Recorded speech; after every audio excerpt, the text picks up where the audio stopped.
त्यांनी मुस्लिम समाजाबद्दल जे वादग्रस्त वक्तव्य केलं त्याचा आम्ही महिलांतर्फे जाहीर निषेध करतो। नितेश राणे यांना भाजपनी आयात केलेले बैलासारखे राबणारे बैलपोळ्याची त्यांना हार्दिक शुभेच्छा माझ्यातर्फे।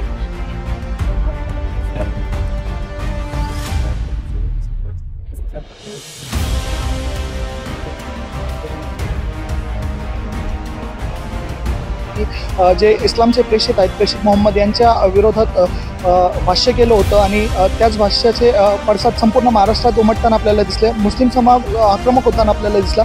त्याच पार्श्वभूमीवर 2 दिवसांपूर्वी नितेश राणे यांनी अहमदनगरमध्ये महाराजांच्या समर्थनार्थ रॅली काढली आणि त्या रॅलीमध्ये मुस्लिम समाजाच्या भावना दुखावतील अशा पद्धतीचे वक्तव्य केले। तर या संदर्भात आज मुस्लिम महिलांनी रस्त्यावर उतरून आज SP ऑफिस या ठिकाणी मोर्चा नेलेला आहे। आज भर पावसात आपण पाहिलं की मुस्लिम महिला रस्त्यावर उतरताना आपल्याला दिसल्या। काही महिला आपल्यासोबत आहे। काय नाव आहे तुमचं, काय माहिती द्याल? आज संपूर्ण शहरातील मुस्लिम महिला आज मोर्चात सहभागी झाले होते आणि नितेश राणेंना म्हणजे जिल्ह्यात बंदी करा, जिल्हा बंदी करा अशी मागणी या ठिकाणी केलेली आहे। काय सांगाल? नमस्कार आणि अस्सलाम वालेकुम। माझे नाव फरीन शेख, राहणार मुकुंदनगर, अहमदनगर जिल्हा। आज या ठिकाणी DSP ऑफिसला आम्ही जे निवेदन दिले महिलांच्या मार्फत दिले। पहिल्यांदा अहमदनगर शहरात असे झाले की आम्ही महिलांना रस्त्यावर येऊन निवेदन द्यायची वेळ आली।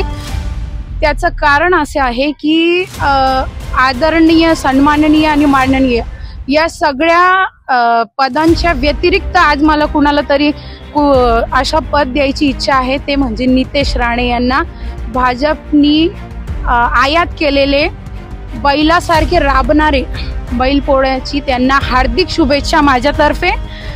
आज आमचं निवेदन द्यायचं कारण असं आहे की अहमदनगर जिल्ह्यामध्ये येऊन त्यांनी मुस्लिम समाजाबद्दल जे वादग्रस्त वक्तव्य केलं त्याचा आम्ही महिलांतर्फे जाहीर निषेध करतो। कारण की त्यांनी जी भाषा वापरलेली आहे, एका लोकप्रतिनिधीला असली निर्लज्जासारखी भाषा वापरणे शोभत नाही। त्यांनी असलं वक्तव्य करायला पाहिजे नव्हतं। आणि अहमदनगर जिल्हा ही संतांची भूमी आहे। आमची खूप वर्षापासून इतिहास आहे अहमदनगर जिल्ह्यामध्ये की आम्ही इथे गुण्या गोविंदांनी सर्व समाज एकत्रित राहतो आणि अहमदनगरच्या लोकांनी इथे लोकप्रतिनिधी निवडून दिलेले आहेत। इथे आमदार सुद्धा आहे आणि खासदार सुद्धा आहे। यांची काही गरज नाही आहे अहमदनगर जिल्ह्यामध्ये वातावरण खराब करण्यासारखे वक्तव्य करण्याची। त्यामुळे आम्ही त्यांचा निषेध करतो। आम्ही इथे निवेदन दिलेलं आहे आणि त्यांना जिल्हाबंदी करण्याची रिक्वेस्ट केलेली आहे। धन्यवाद। आपण या ठिकाणी पाहतोय की संपूर्ण मुस्लिम महिला शहरातील, आज अहमदनगर शहरातील मुस्लिम महिला रस्त्यावर उतरलेल्या आहेत आणि SP ऑफिस, जिल्हा अधीक्षक कार्यालय या ठिकाणी निवेदन देखील त्यांनी दिलेलं आहे। आणि आपण पाहतोय की मुस्लिम महिलांनी थेट नितेश राणेंना भाजपचा बैल म्हणत बैलपोळ्याच्या शुभेच्छा देखील दिलेल्या आहेत।